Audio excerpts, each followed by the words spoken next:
Kamu sebagai pemimpin, itu murah hati sama bawahanmu. Bapa di sorga juga murah hati sama kamu. Nilai dan kualitas hidup seorang pemimpin menentukan kualitas bawahannya. Kualitas hidupmu ditentukan sama atasanmu.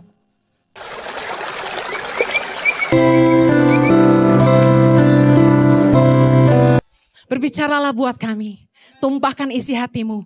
Ajari kami kebenaran firman-Mu dengan bahasa yang mudah kami mengerti. Tolong kami menghidupinya supaya nama-Mu selalu dipermuliakan dalam hidup kami. Tolong hamba-Mu karena sungguh tanpa Engkau hamba tidak mampu menyiapkan setiap menit-menit ke depan ke dalam pimpinan Roh Kudus sepenuhnya. Hanya di dalam nama Yesus yang siap diberkati Tuhan, sorakan amen. Silakan duduk kembali. So excited. How are you, church? Apa kabar? Luar biasa. Work-life balance. Hidup ini harus seimbang. Katakan sama-sama saya. Hidup ini harus seimbang. Kita akan belajar tentang keseimbangan hidup dan kerja. Work-life balance. Kolose 4 ayat yang pertama. Saya akan khotbah 2 versi. Sebentar untuk orang yang kerja jadi bawahan, sebentar untuk atasan ya. Jadi 2 segmen. Kolose 4 ayat 1. Baca sama-sama saya yuk. Hai tuan-tuan, berlakulah adil dan jujur terhadap hamba-Mu. Ingatlah, kamu juga mempunyai Tuan di sorga. Ada atasan-atasan tuh yang hanya mementingkan keuntungan perusahaan, tapi kurang memperhatikan kesejahteraan karyawan.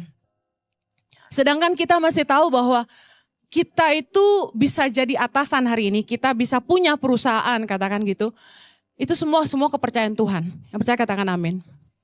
Dan dikatakan bahwa berlakulah adil dan jujur terhadap hamba-Mu. Sebagai atasan kita mesti adil dan jujur sama bawahan kita. Dikatakan ingatlah kamu juga mempunyai Tuan di sorga. Saya percaya gini, the way we treat our staff, it will be the same like what we expect from God. Kalau kita mau Tuhan bermurah sama kita juga harus bermurah hati sama bawahan kita. Karena dia Tuan kita. Kita baca dalam 1 Petrus 5 ayat 2 sampai 4. Ini buat yang pelayanan penting. 1 Petrus 5 ayat 2 sama-sama. Gembalakanlah kawanan domba Allah yang ada padamu, jangan dengan paksa, tetapi dengan sukarela sesuai dengan kehendak Allah. Dan jangan karena mau mencari keuntungan, tetapi dengan pengabdian diri. Ayat 3. Janganlah kamu berbuat seolah-olah kamu mau memerintah atas mereka yang dipercayakan kepadamu, tapi hendaklah kamu menjadi teladan bagi kawanan domba itu. 4. Maka kamu, apabila Gembala Agung datang, kamu akan menerima mahkota kemuliaan yang tidak dapat layu. Ingatlah bahwa setiap kepercayaan yang Tuhan berikan kepada kita hari ini, suatu hari nanti harus kita pertanggungjawabkan kepada Tuhan. Entah Anda bos di perusahaan, entah Anda pemimpin dalam sebuah perusahaan, entah Anda gembala dalam sebuah pelayanan, orang tua bagi anak-anak. Apapun yang Tuhan percayakan hari ini, satu hari kita harus bertanggungjawabkan kepada Tuhan. Mari jadi pemimpin yang murah hati. Karena Tuhan akan menunjukkan kemurahan bagi mereka yang menunjukkan kemurahan. Matius 5 ayat 7, Yesus berkata, berbahagialah orang yang murah hatinya, karena mereka akan beroleh kemurahan. Saya sama Pastor Jojo ngalamin banget begitu banyak kemurahan dalam hidup kami. Jemaat ICI yang selalu hadir pasti tahu bagaimana Tuhan sangat bermurah dalam hidup kami. Setiap tahun aja saja berkat Tuhan yang membawa kami ke luar negeri. Kami dibayarin orang tiket ke LA tahun lalu, sekeluarga, for free. Rumah disiapin, mobil disiapin, semuanya disiapin. Semua kemurahan Tuhan. Tahun ini, ada lagi yang bayarin kami tiket sekeluarga. Kemana? Ke Kanada. Sekeluarga loh. Saya tahu pasti mungkin ada staff yang akan ngomong gini. Enak banget jadi dia. Dibayarin orang terus ke luar negeri. Ada staff yang bilang gitu? Pasti. Pasti ada jemaat yang ngomong gitu juga. Tapi Anda perlu tahu. Saya sama Pastor Jojo tuh tidak serta-merta mendapat kemurahan Tuhan yang banyak hari ini. Karena kami sudah banyak menabur buat orang-orang di bawah kami. Mungkin gak lucu ya kalau di khotbah jadi kayak harus ngebahas kebaikan-kebaikan yang kita pernah buat untuk orang lain. Anda pasti ngerti saya gak akan lakukan itu. Tapi kami selalu menunjukkan kemurahan buat staf kami. Staf yang dibebasin hutang dan lain sebagainya, yang bikin kesalahan diampuni. Pokoknya terlalu banyak, dan saya melihat dengan mata kepala saya bahwa firman Tuhan ini jadi kenyataan di hidup kami. Bahwa kalau kamu sebagai pemimpin, itu murah hati sama bawahanmu. Bapa di sorga juga murah hati sama kamu. Saya kasih tahu ya. Saya pernah ngasih staf rumah. Tuhan kasih saya rumah loh. Gak main-main loh. Suami saya tuh bilang ini. Itu kasihan staf gak ada mobil. Kita kasih pakai aja. Kita kasih pakai. Kata kasih staf yang gak punya mobil kita bantu. Pakai mobil kantor gak apa-apa, pakai aja. Pada bawa pulang. Kita dikasih orang mobil loh. Gak main-main loh. Ada yang ngantar mobil langsung 2 loh. Dikasih gitu aja. Kita yang pakai enggak juga, staf juga. Tapi saya melihat dengan mata kepala sendiri. Kalau Anda pengen mengecap kemurahan Tuhan dalam hidupmu, Anda juga harus menabur kemurahan buat orang-orang di bawahmu. Mungkin Anda bilang gini, ya gue udah gaji, udah sewajarnya dia kerja. Mungkin ada yang merasa staf itu enggak, bawahan Anda tuh enggak setara dengan Anda. Mungkin bagi Anda, mereka kan orang-orang kecil, enggak perlulah kayak kita. Enggak perlu. Saya kasih tahu ya, Yesus bilang dalam Matius 25:40. Sesungguhnya segala sesuatu yang kamu lakukan untuk salah seorang dari saudaraku yang paling hina ini, kamu telah melakukannya untuk aku. Siapapun yang kamu anggap lebih rendah dari kamu. Dan kalau kamu lakukan apapun sama dia, Yesus bilang kamu lakukan buat aku. Jangan pernah mandang rendah orang. Kalau ada orang yang mandang rendah pembantunya, saya paling gak suka. Menurut saya orang kaya harus bersyukur Indonesia tuh masih bisa bayar pembantu. Gaji pembantu masih murah di Indonesia. Anda kebayang gak kalau tanpa pembantu Anda mesti ngurus anak sendiri? Saya kasih tahu ya, gak semua perempuan tuh betah ngurus anak. Kalau saya sih tipe yang bisa gila. Kenapa? Di rumah gak ngapa-ngapain. Liatin anak. Lari sana, lari sini. Berantakin mainan. Sebentar kita masih mungutin. Sebentar ganti pampers. Bentar kasih susu. Saya lama-lama otak langsung jadi bodoh gitu. Yang biasanya mikirin project, mikirin kerjaan, terus disuruh jadi full time mom. Mabok saya. Makanya saya salut sama emak-emak full time. Hidup emak-emak full time. Salut saya. Jadi kalau Anda gak menghargai pembantu, saya kata kita bisa kaya itu karena ada orang yang ngurusin rumah kita. Ada orang yang nyuciin baju kita. Ada orang yang ngurusin anak-anak kita, jadi kita gak usah jadi ibu rumah tangga. Bapak rumah tangga. Kita makan, pulang tinggal makan. Suami saya bilang gini, di Indonesia paling mantap deh. Lempar baju kotor besok udah di lemari. Di Australia gak bisa loh. Kita bayar neni mahal loh. Childcare mahal. Jadi orang di Indonesia dia harus bersyukur.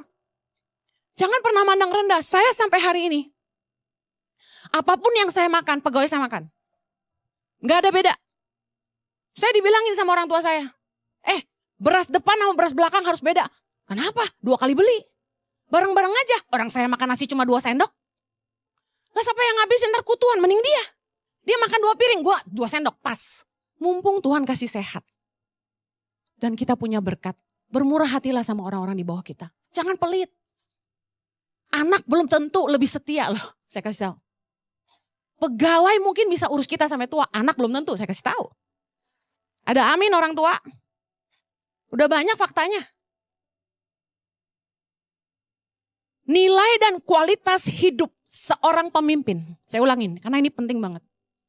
Nilai dan kualitas hidup seorang pemimpin menentukan kualitas bawahannya. Karena itu, jadilah atasan-atasan yang baik. Miliki nilai dan kualitas hidup yang baik. Nah, ini perhatikan buat karyawan yang kerja. Kualitas hidupmu ditentukan oleh atasanmu. Kenapa? Saya akan jelaskan.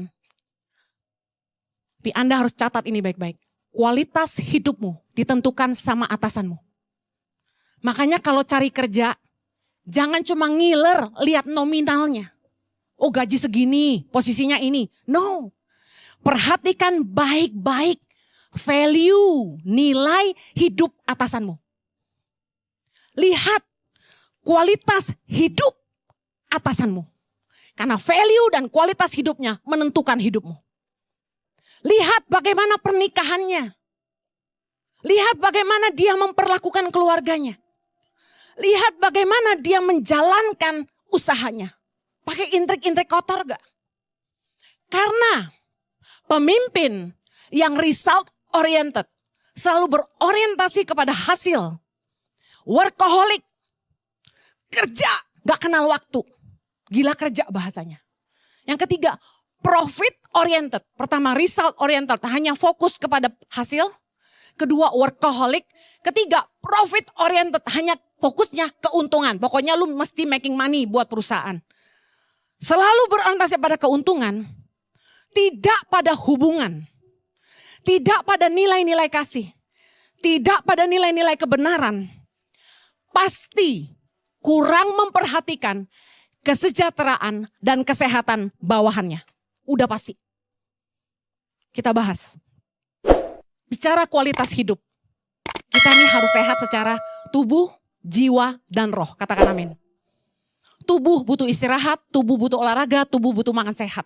Jiwa, kita butuh waktu sama keluarga. Supaya jiwa kita sehat, kita butuh waktu sama pasangan, quality time. Supaya jiwa kita sehat, kita butuh rekreasi, healing. Untuk jiwa kita sehat, kita butuh me time, waktu sendiri, waktu sunyi. Supaya roh kita sehat, kita punya waktu ibadah sama Tuhan. Roh kita sehat kalau kita punya persekutuan, komunitas orang percaya. Nah, untuk jiwa kita sehat, tubuh, jiwa, roh harus sehat. Nah, masalahnya begini. Kebanyakan atasan yang workaholic itu pasti menuntut bawahannya punya standar yang sama. Sama-sama gila kerja. Setuju? Makanya kalau cari kerja jangan coba lihat gajinya. Lihat value dan kualitas hidup calon atasanmu. Rata-rata survei membuktikan pernikahan bawahan seorang atasan yang workaholic pasti berkonflik. Kenapa coba? Karena kurang waktu sama keluarga. Tuntutan pekerjaan dari atasan melebihi batas kewajaran. Saya baru meeting sama orang. Dia cerita. Dia kerja di sebuah perusahaan besar. 7 hari harus kerja. 7 days. Saya bilang emang gak ada hari libur. Harusnya Sabtu Minggu dia bilang. And then what happened? Dia bilang gini. Biarpun Sabtu Minggu bu harus nge-zoom. Dari pagi sampai larut malam. Kadang-kadang bu, kita itu meeting bisa dari jam 10 pagi hari ini sampai jam 3 pagi besok.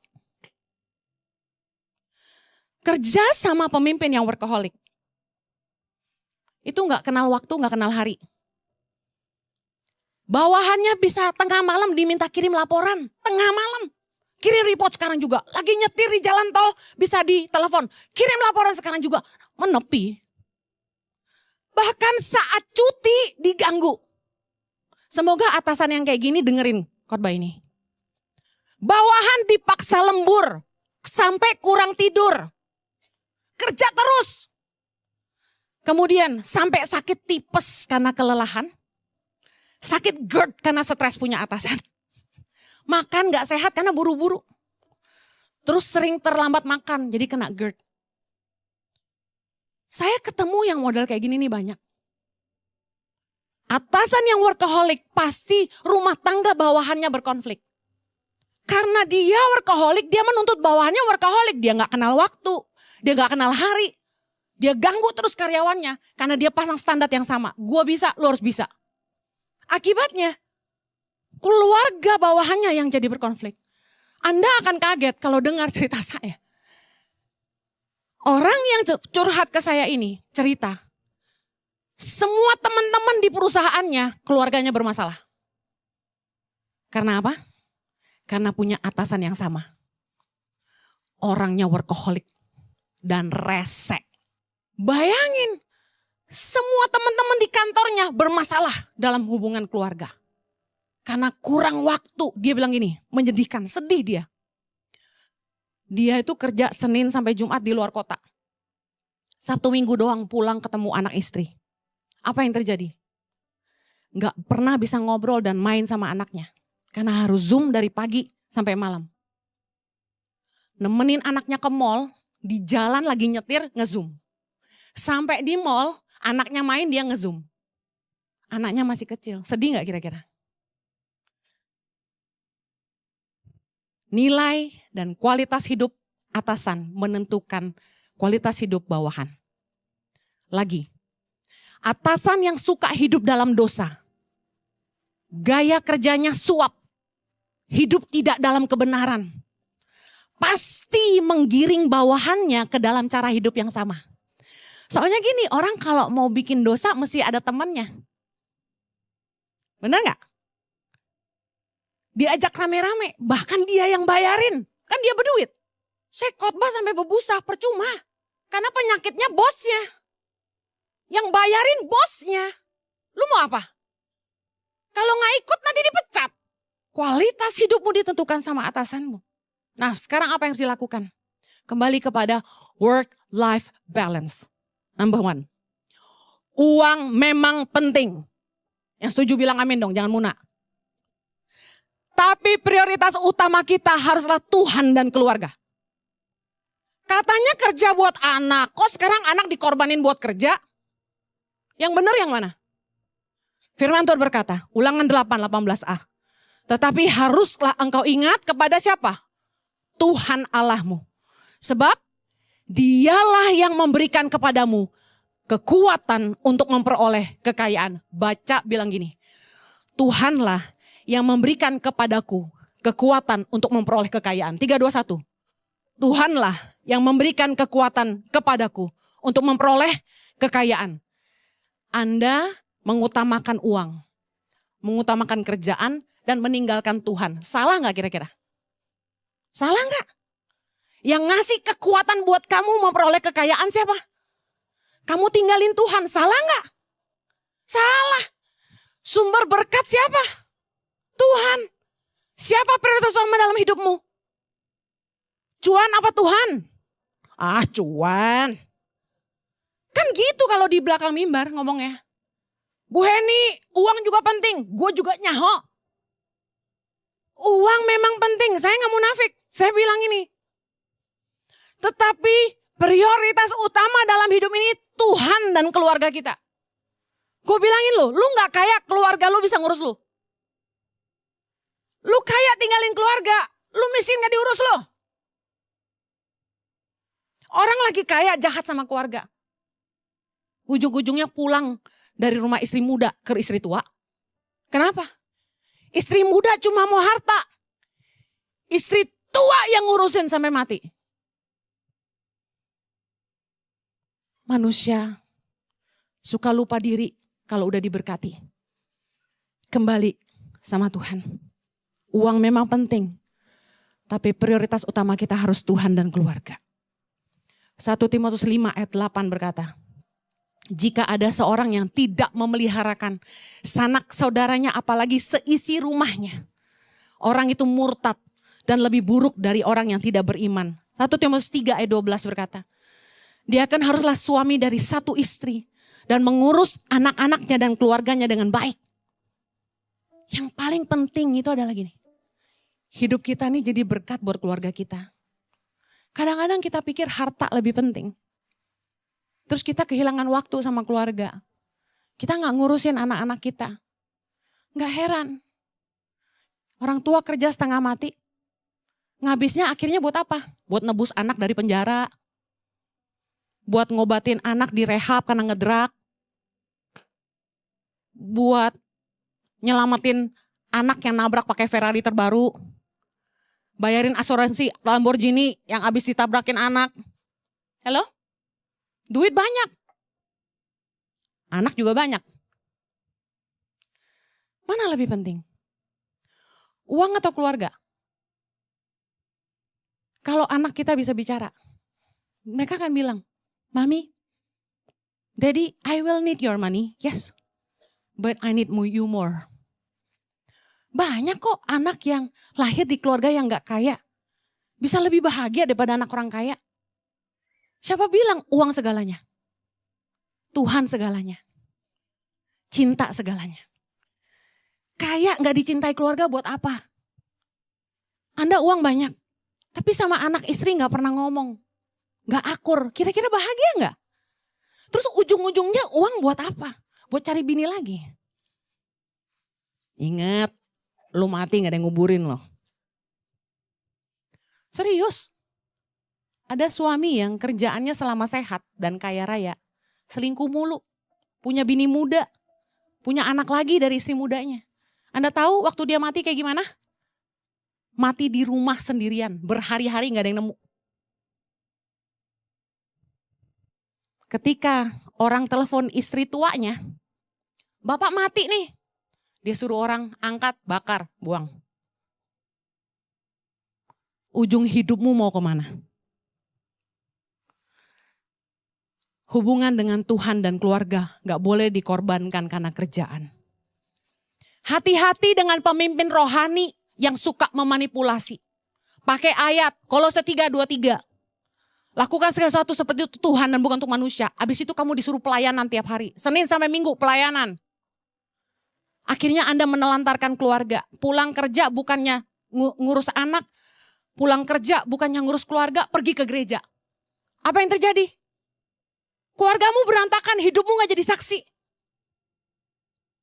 1 Timotius 3 ayat 5 bilang gini, jikalau seorang tidak tahu mengepalai keluarganya sendiri, bagaimanakah ia dapat mengurus jemaat Allah? Saya menentang gereja yang tiap hari bikin orang pelayanan. Pelayanan tuh hidup kita. Ibadah tuh hidup kita. Lu bangun pagi, nyuci, ngepel, masak buat keluarga, itu pelayanan, itu ibadah. Siapa bilang ke gereja doang baru ibadah? Dari awal Ici mau berdiri, saya udah ngomong sama Bapak Gembala. Bapak Gembala Jojo, yang terhormat. Tolong tidak banyak ibadah. Ngana mau bikin ibadah banyak-banyak, saya tidak setuju. Dia bilang, saya gembala, tapi saya yang khotbah. Jadi Ngana kalau mau bikin, Ngana bikin Minggu, Ngana bikin Rabu, 60-minute worship, that's it. Kebanyakan nanti jemaat gak jadi saksi di rumah. Pulang kerja jam 6 harusnya pulang ke rumah, lu nongkrong di gereja.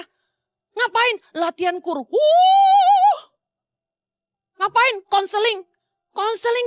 Akhirnya lu naksir sama Ling-Ling. Kecuali Anda memang digaji jadi pendeta. Digajinya memang kerjanya pelayanan. Lain cerita. Khotbah ini gak berlaku ya buat full timer ya. Iya dong. Ini buat jemaat yang harusnya pulang kerja ngurus keluarga. Gak pulang. Satu kali. Saya pelayanan di sebuah kota. Suami istri, suaminya gak mau ke gereja. Istrinya rajin pelayanan. Pendoa syafaat dan ngurus sekolah minggu. Dari muda sampai tua. Tapi suaminya gak tobat-tobat. Satu hari saya ketemu. Saya tanya sama anaknya. Kok papa gak ikut ke gereja? Dia bilang apa? Mak gue sibuk ke gereja mulu tiap hari. Kata dia. Gak ngurusin bapak gue. Ya gimana suaminya mau bertobat? Istri gak tunduk, gak melayani ke gereja mulu. Ini gereja kayak apa gak ngajarin istri-istri untuk melayani suami coba? Coba diici, harus melayani istri dan suami gitu ya. Karena kalau gini saya yang khotbah, layani istri. Kalau Pak Jojo yang khotbah, layani suami gitu. Jadi seimbang. Iya dong. Kita kalau mau jadi saksi mulai dari rumah dulu. Love starts from home. Belajar mengasihi itu dimulai di rumah. Saya gak mau munafik. Saya kalau khotbah cerita. Hubungan rumah tangga kami seperti apa. Supaya jemaat belajar. Kita harus bertumbuh. Kasih itu gak mudah. Kalau orang baik, mudah dicintai. Gampang. Tapi yang sulit itu ketika orang begitu sulit dikasihi tapi kita tetap mengasihi. Amen. Yuk, jangan sampai dimanipulasi. Lalu Anda tidak jadi saksi. Yang berikutnya. Kembali kepada work-life balance. Kalau tadi uang memang penting, tapi prioritas utama harus Tuhan dan keluarga. Yang kedua, kesehatan sangat penting. Sama-sama katakan. Kalau Anda kerja terus Anda sakit, saya kasih tahu Anda gak bisa kerja. Kalau Anda gak istirahat, Anda akan sakit-sakitan. Tipes, GERD, nanti sakit apa lagi? Anda gak bisa kerja kan Anda sakit. Makanya kalau orang sakit-sakitan lama-lama kehilangan pekerjaan. Hidup harus seimbang. Amsal 17 ayat 22 berkata, hati yang gembira adalah obat yang manjur, katakan amin.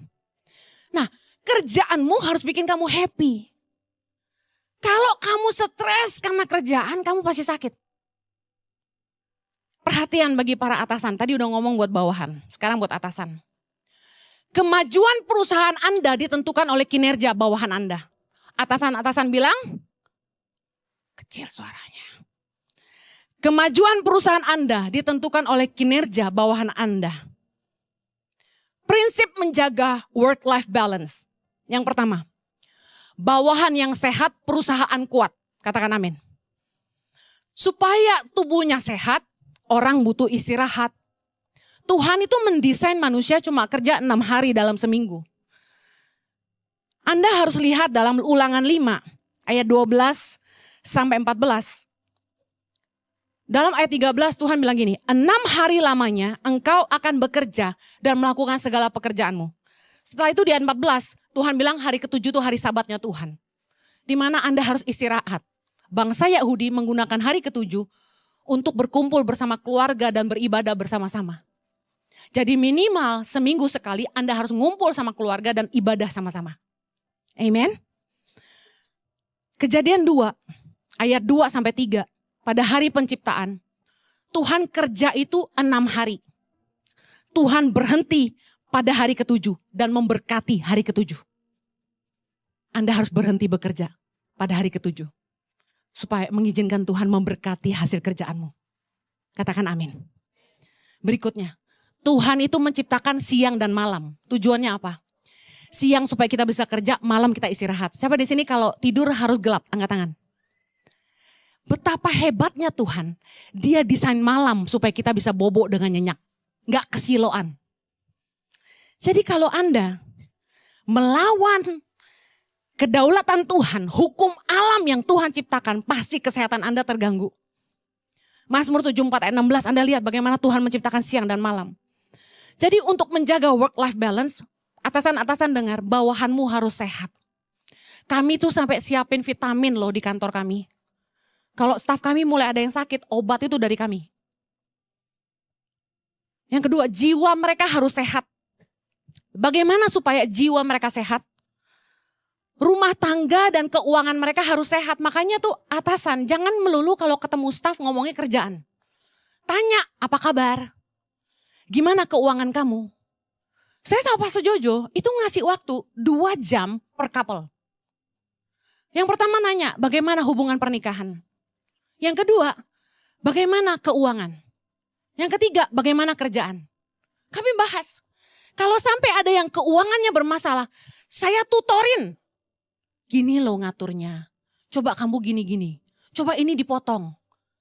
Jadi Anda yang jadi atasan, perhatikanlah kesehatan karyawanmu, baik tubuh maupun jiwanya. Dia butuh istirahat, dia butuh punya waktu sama keluarga, dia butuh waktu libur. Karena gini, kesehatan, hubungan, dan keuangan sangat mempengaruhi fokus dan kinerja karyawan. Gimana orang mau fokus kerja kalau mikirnya utang, sakit kepala anak sakit kepala bini marah terus, sakit kepala nih mertua marah terus. Pusing gak? Ada di sini yang berantem terus sama istrinya, terus di kantor jadi kreatif, angkat tangan. Pastikan bawahan-bawahanmu punya hubungan rumah tangga yang baik. Anak-anaknya baik dan keuangannya baik. Makanya kalau ketemu tuh jangan gini, itu target lu gimana? Udah tercapai? Jangan gitu. Tanya, apa kabar? Gimana keadaan kamu? Staf saya boleh minta waktu saya pribadi-pribadi. Bu, saya mau ketemu boleh? Boleh. Ke rumah ngobrol 2 jam, 3 jam. Makan bareng saya. Yang berikutnya, supaya rohnya sehat. Staf Anda butuh punya waktu untuk ibadah. Karena keimanan karyawan menentukan performa. Saya mau kasih kutipan. Dari Google kalau Anda search kata ini. Why is spirituality important in the workplace? Kenapa dunia spiritualitas penting di dunia kerja? Saya catat. Spiritualitas dapat membangun lingkungan kerja yang berkembang dan mengarah kepada perubahan organisasi yang positif. Dengan menerapkan spiritualitas di tempat kerja, kita dapat membantu karyawan mendapatkan rasa keterhubungan dan makna dalam pekerjaan mereka. Membawa spiritualitas ke dunia kerja sangatlah baik dampaknya. Karena manusia tuh butuh kedekatan dengan Allah. Dan ketika mereka punya hubungan dengan Sang Pencipta, mereka akan disadarkan akan makna hidup yang sesungguhnya. Mereka akan sadar bahwa pekerjaan itu harus jadi tujuan hidup mereka. Ada karya yang mereka harus hasilkan dalam pekerjaan mereka, bukan sekedar makan gaji buta. Yang berikutnya, dalam sebuah studi di tahun 2004, lama banget ya, menunjukkan adanya korelasi kuat antara keterlibatan di tempat kerja dan spiritualitas. Dikatakan gini, tempat kerja yang menganut spiritualitas di dunia kerja tumbuh lebih cepat. Meningkatkan efisiensi. Memiliki tingkat return yang lebih tinggi. Dibandingkan organisasi yang memiliki spiritualitas rendah. Nih, atasan-atasan. Harus ada persekutuan di perusahaan Anda. Saya punya kakak yang hebat. Kualitas hidupmu ditentukan oleh kualitas dan nilai atasanmu. Koko saya sangat mengandalkan Tuhan. Dia manajer bank saat ini di Sydney, di East Garden. Kalau yang tahu Pagewood, dia pegang branch besar di mall. Setiap pagi, dia akan datang 15 menit lebih awal. Dan dia duduk di pot, di depan bank itu ada pot, untuk berdoa. Karyawannya yang udah datang setelah dia akan lihat koko saya lagi berdoa di situ. Dan mereka berebutan duduk di kursi itu setelah koko saya berdoa. Kenapa? Biar omset mereka tinggi hari itu. Koko saya membangun sebuah budaya. Di branch manapun dia pergi. Kita harus berdoa sebelum bank buka. Akibatnya, kemanapun dia ditempatkan, di bank cabang manapun dia ditempatkan, banknya mencapai prestasi paling tinggi di wilayahnya. Dan tidak pernah ada cerita bank di mana dia bekerja hari ini menjadi yang 5 besar se-Australia. Belum pernah. Tapi sejak koko saya pegang, dia mengangkat peringkat bank itu. Karena dia mengandalkan Tuhan seperti Yusuf. Hidupmu akan disertai Tuhan kalau kamu mengandalkan Tuhan. Dengar. Prinsip work-life balance berikutnya bagi perusahaan atasan. Karyawan yang kreatif. Pasti perusahaan produktif, katakan amin. Kalau Anda mau karyawan Anda kreatif dan produktif, Anda harus kasih mereka libur. Jangan diganggu. Lembur tapi libur. Karena begitu orang tuh keluar dari lingkup kerja, mereka pergi ke tempat yang baru, ketemu orang yang baru, merasakan suasana baru, melihat hal-hal baru. Cara pandang mereka dibuka. Mereka jadi di-refresh. Mereka jadi belajar dari orang lain. Mereka dapat inspirasi baru. Orang tuh perlu waktu tenang supaya bisa merenung dan dapat ide. Makanya kalau pergi liburan itu sangat menyenangkan. Kita dapat ide baru. Setuju katakan amin. Yang setuju sering libur katakan amin. Upayakan atasan-atasan jangan suka ganggu staf kalau lagi cuti. Saya bilang sama staf di Tangan Pengharapan. Maaf pemimpinnya Pak Jojo. Jadi saya cuma bisa kasih masukan. Pak Jojo yang mimpin staf kami di ICI maupun Tangan Pengharapan. Tapi saya selalu bisikin mereka. Kalau bisa kalau cuti matiin handphone. Tadi pecat sama Pak Jojo gak apa-apa entah saya rayu. Saya bilang kamu butuh libur. Handphonemu titipin ke temen yang bisa gantiin kamu. Beresin semua kerjaan kamu sebelum kamu cuti. Tanya sama Pak Jojo, kerjaan apa yang harus kamu selesaikan? Selesaikan sebelum kamu cuti. Selama kamu gak ada, siapa yang kamu limpahkan? Jelas, semua tertulis, diketahui bawahan, teman selevel, dan atasan. Jadi gak ada alasan kamu diganggu selama cuti karena itu hak karyawan. Kecuali urgency, kita mati kalau kamu gak angkat baru kamu angkat. People need a break. Kerja terus tuh bikin stres. Saya makanya seneng dibayarin ke luar negeri. Tahu gak kenapa? Di sini diganggu orang terus. Kalau di luar negeri kan bisa alasan, nggak ada internet gitu kan. Apa? Sorry, putus. Hah? Apa? Putus. Enggak deh. Saya sih angkat terus kalau ditelepon kantor ya. Kami nggak pernah libur, parah. Libur sekali, Kanada doang. Yang terakhir, nggak apa-apa ya, telat dikit ya. Bawahan yang fokus, performa pasti bagus. Ini atasan dengar. Bawahan yang fokus, performa pasti bagus. Nah, karyawan yang fokus tuh yang kayak gimana? Karyawan yang menemukan tujuan dan arti dalam pekerjaannya. Anda harus ngobrol sama karyawanmu, apa sih tujuan hidup dia? Apa makna hidup dia? Apa visi hidup dia? Tempatkan dia di perusahaan Anda yang sesuai dengan visinya. Ketika dia menemukan arti dan tujuan hidup dalam pekerjaannya, dia akan fokus. Dia akan berusaha bangun itu. Dan kemudian gini, jadikanlah tempat pekerjaan itu work-life balance buat dia. Karena karyawan yang mencintai lingkungan pekerjaan akan lebih loyal sama kita. Orang itu gak pindah kerja bukan karena gak ada tawaran gaji yang lebih besar. Tapi karena mereka mencintai tempat pekerjaannya. Dan mereka mencintai pekerjaan mereka. Saya akhiri. Survei, mayoritas pencari kerja di Asia Tenggara dan Hong Kong menjadikan work-life balance yang baik sebagai prioritas utama dalam memilih pekerjaan. Jadi di beberapa negara Asia Tenggara, termasuk Hong Kong, dilakukan survei. 71% orang memilih, kalau pilih kerja, pilih yang kayak gimana? Yang work-life balance. Yang kerja, oke, tapi juga dikasih waktu untuk keluarga, waktu untuk olahraga, waktu untuk diri sendiri. Di Indonesia ada 43% responden yang mengatakan work-life balance menjadi prioritas utama dalam memilih pekerjaan. Menarik ya. Selebihnya 42% responden menyatakan kesempatan jenjang karir. Jadi lebih tinggi yang mencari work-life balance. Anak muda zaman sekarang udah gak mau kerja kantoran. Soalnya apa? Mereka maunya WFH. Freedom with time. Ada amin? Makanya atasan zaman sekarang udah harus berpikir. Survei ini dirilis 1 Maret 2023 yang lalu oleh SIG Boston Consulting Group dan Network. Mereka mewawancarai 97.324 responden di Indonesia, Hong Kong, Malaysia, Filipina, Singapura, dan Thailand. Terbukti, orang lebih prefer kerja di perusahaan yang menghargai work-life balance.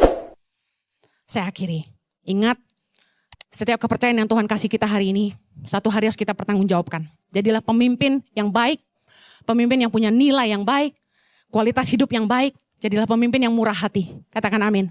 Karena Anda akan menuai kemurahan dari Tuhan. Nilai dan kualitas hidup seorang pemimpin menentukan kualitas hidup bawahannya. Jadilah atasan yang baik. Karyawan-karyawan dengar, kualitas hidupmu ditentukan oleh atasanmu. Pilih atasan yang baik. Yang mau katakan amin. Hikmat Tuhan menyertai kami dalam apa saja yang kami kerjakan. Baik posisi kami jadi atasan maupun bawahan. Biar hidup kami boleh seimbang. Punya work-life balance yang baik. Terima kasih Tuhan. Berkati umatmu dalam apa saja mereka kerjakan. Biar nama Tuhan selalu dipermuliakan. Yang diberkati katakan.